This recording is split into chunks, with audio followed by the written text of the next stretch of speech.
It's the Flow Friday Night Sports Show, and it's time for us now to have a look at North Central Netball, of course, engaged in an interleague clash last week. They did.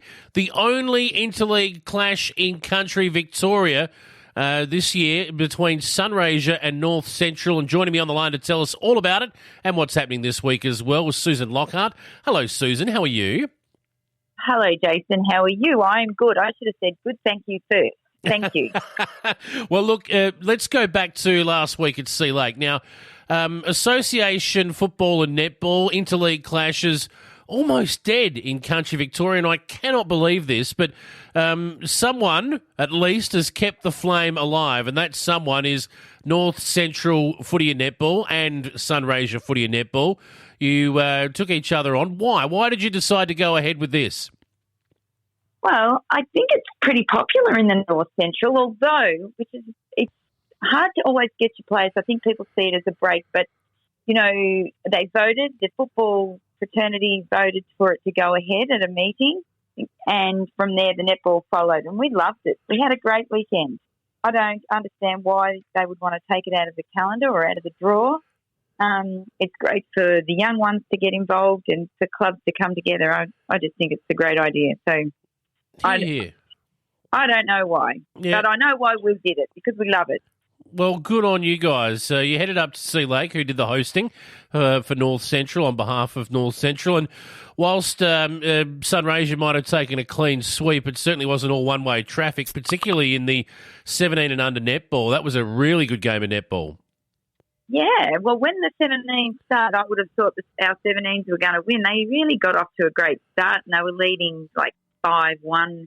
But, I know, that doesn't seal a game, of course, but the Sunraysia girls settled and they got going. So the bus trip down, you know, they probably had to stretch their legs and get going, and once they did, they really got their goals in and they were defending well. They were playing a nice, tight game. But our girls held themselves well, only went down by 9 and did an awesome job. Yeah, well done. Well done to the youngsters. And the seniors clash, there was a bit of a gap in between the two teams in terms of what was on the scoreboard, but my understanding is there was plenty of shots on goal. They just wouldn't go in.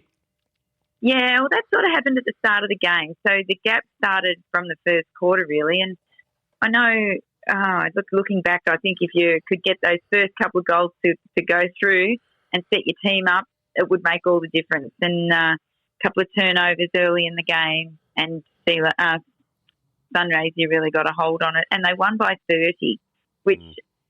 First quarter, I think the first quarter it was like 8-5. Yep. So 13 in the first quarter.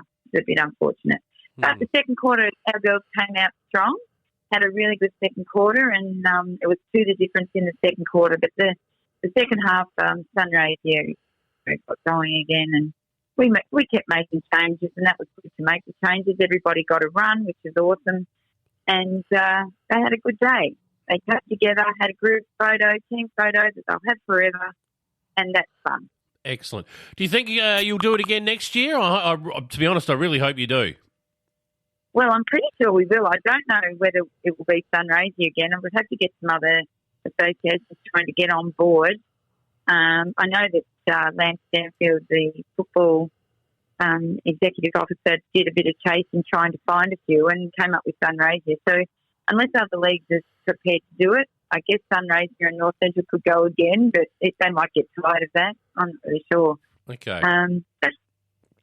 We'll see. We'll see what next year brings. But either way, we're back to club matches this week, and let's preview some A-grade games. We're into round 6 now, and it's an interesting round, this one, I've got to say.